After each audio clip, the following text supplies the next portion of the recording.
Hi, my name is Ryan Park and my project is VBind, Deep Geometric Transformers for SARS-CoV-2 treatment design. So the COVID-19 pandemic has been one of the largest public health challenges that the world has faced in the past century. Having infected more than 100 million and killed more than 2 million people globally, COVID has fundamentally changed the way our society operates. And despite the existence of an effective COVID-19 vaccine, there is no widely accepted drug therapy for those who have already contracted the virus. Even for FDA-approved drugs like remdesivir, the World Health Organization has acknowledged that their effect on mortality has been disappointingly unpromising. As thousands of people are infected and die due to this virus every day, our need for an effective SARS-CoV-2 drug therapy has been made exceedingly clear. One promising approach to drug therapies for this virus are mini-protein inhibitors. Take a look at this image of SARS-CoV-2 on the right. Each of these red spikes represents the SARS-CoV-2 spike protein, which is the metaphorical attack weapon that latches onto human cells and initiates infection. To disable the spike attack and thus destroy COVID's ability to attack our cells, we can send mini-protein inhibitors, represented in blue here, to latch onto the protein spike. In doing so, these mini-proteins act as a shield against SARS-CoV-2, effectively disabling its ability to attack our cells. This approach has shown fast FDA approval time and is relatively easy to administer via nasal inhalation. However, traditional laboratory design methods for these antiviral mini-proteins are slow, taking millions of dollars and up to a decade to complete. With this problem in mind, I developed VBind, the first deep learning algorithm for the design of these virus-binding mini-proteins. Because of its purely computational nature and the fact that it takes advantage of recent specialized hardware, VBind can accelerate the search for these potential COVID drugs. The core principle behind VBind is that mini-proteins should latch very tightly onto the viral spike. In other words, using this specialized hardware, VBind designs mini-proteins whose binding affinity to the virus is maximized. The core of VBind is a neural network that I created and call Geometric Transformer, designed to predict the binding affinity between two proteins. It's inspired by research from the seemingly distant field of natural language processing, or NLP, which deals with how computers can make sense of human language. To understand how binding affinity and proteins relate to human language, let's consider these two sentences. The dog sees a ball and a puppy finds a toy. Imagine we're trying to measure how similar in content these two sentences are. Well, recent research has shown that BERT, a type of neural network called a transformer, is incredibly good at this task. Importantly, words, sentences, and grammar have analogous counterparts in the distant field of biology.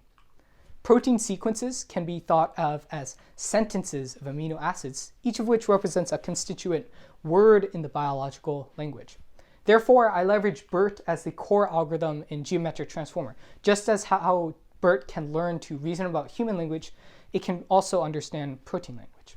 I also create a novel AI algorithm called Siamese cross-attention, which condenses the most critical information from BERT across different proteins in order to enhance the model's efficacy.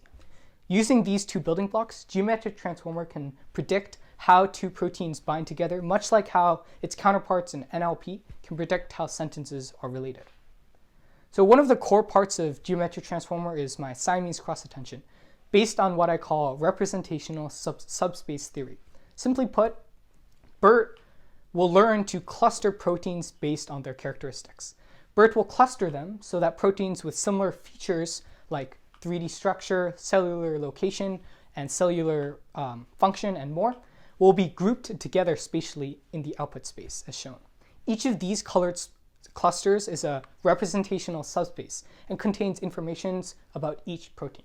I designed Siamese cross-attention, summarized by these two equations here, in order to take advantage of this clustering. Intuitively, these equations describe how my algorithm gathers information from all of these representational subspaces to get a more holistic description of proteins, thus enhancing Geometric Transformer's expressive power. The second part of VBind is mini-protein design, which uses Geometric Transformer to guide protein drug design. Given the red viral spike sequence, here's the full VBind process. The question marks represent the mini-protein to be designed. First, we give the mini-protein and the viral protein to Geometric Transformer to estimate how tightly these two proteins bind. Next, gradient descent, which is an iterative optimization process, tweaks the inhibitor virus so that its binding affinity to the virus increases. This process is summarized by this equation, which highlights how gradient descent relies on the gradient, a calculus tool that measures how changing the mini-protein will affect binding affinity.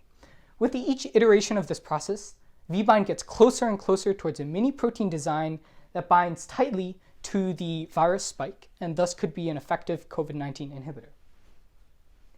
To train Geometric Transformer, I use a dataset called pbind with about 9,000 training examples. I implement everything in Python using TensorFlow as the deep learning framework and train on a Google Cloud TPU for the equivalent of about 265 GPU hours. I use Atom as my optimizer and cross entropy as my loss function, and then an NVIDIA P100 GPU for protein design, which is a specialized type of hardware designed for fast AI tasks. In order to test Geometric Transformer's efficacy, I use two metrics. First, Pearson's correlation, which measures the linear association between two variables, and then root mean squared error, which measures the difference between two variables. Here are the first part of my results. So, Geometric Transformer outperforms these other state-of-the-art methods, represented by these other dots on the screen, in both metrics. This performance gain is actually surprising. Unlike other methods, Geometric Transformer doesn't have any access to prior biological or physiochemical knowledge. Because of its unique approach to protein simulation as a natural language processing task, Geometric Transformer has learned to implicitly reason about how proteins fold, interact, and bind to each other, all without any explicit teacher telling it to do so. The second part of my results deals with the efficacy of VBind overall and is the most important part. To test VBind, binding affinity, which is the estimated efficacy of the designed mini-protein drug, was evaluated on a set of 30 mini-proteins all designed entirely by VBind. Here's this part of the results. On this graph, binding affinity is on the y-axis, and the dotted black line represents the recognized threshold for high affinity binding. If the binding affinity is above this line, then the designed protein is considered to be a potent binder to the virus. As you can see, the majority, 27 out of 30 of these designed proteins are potent. The key takeaway here is that VBind designs many proteins that generally bind very well to the virus, meaning that they will probably be effective in mitigating infection. Here you can see an example of a designed protein binding with the SARS-CoV-2 spike. In doing so, the mini-protein acts as a shield and prevents COVID from reaching our cells. One of the most important parts about VBind is its efficiency. VBind can design a potential mini-protein drug in seconds using specialized hardware. Here's a more in-depth comparison of VBind's speed versus more traditional molecular simulation-based approaches. Traditional methods take days to weeks and teams of expert biologists to design a single mini-protein drug. In contrast, VBind can do the same in as little as 30 seconds on a GPU with no human expertise or knowledge needed. This is about a 10,000 times speed up. To give you a sense of the magnitude of this comparison, consider if both design processes were run from last year when COVID was first identified. These traditional processes would have generated anywhere from 25 to 100 potential mini-proteins. In contrast, VBind generates close to 1 million of these potential drug candidates, potentially accelerating the search for COVID drugs.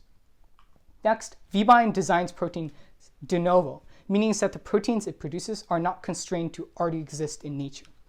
Evolution has only produced a tiny fraction, less than a trillionth of a percent, of all the possible protein conformations. VBind, however, is able to explore this vast region of proteins that don't yet exist in nature without being constrained by evolution. It can therefore tap into the potential of these trillions of de novo or unexplored proteins, some of which might contain the key to treating COVID. Most importantly, VBind is universal, meaning that it can be used to design treatments for any virus that attacks via this protein spike. This class of viruses makes up the majority of known viral pathogens. Thus, VBind can be applied to a myriad of other notable viruses, including SARS-CoV-1, which caused an outbreak in 2003, influenza, or the common flu, which infects thousands each year, and HIV, which has no known cure. On the left, you can see the HIV viral particle, and you can see its characteristic protein spikes. You notice that they look very similar to the protein spikes on SARS-CoV-2, meaning that HIV is potentially a ready target for VBind designed mini-proteins. Crucially, VBind is also effective against the recent SARS-CoV-2 variants that have emerged in the past few months. Because it only requires the protein spike to start designing drugs, VBind can target these COVID variants as they're identified and sequenced in real time with no need for readjustments or retraining. So, to summarize, in this study, I design and evaluate VBind, the first deep learning approach to mini-protein drug therapy design. Its geometric transformer, which employs novel techniques like Siamese cross-attention, was found to be an empirically effective tool to guide protein design. VBind can design mini proteins really quickly, about 10,000 times faster than previous methods, and also designs proteins de novo, meaning they're not constrained by evolution. Crucially, VBind is universal and generalizable to not just SARS-CoV-2, but any virus that attacks via protein spike, including HIV, influenza, and the mutant SARS-CoV-2 variants. Therefore, VBind is a very powerful tool in combating viral infection and could represent a tool that could save people's lives. Thank you for your time.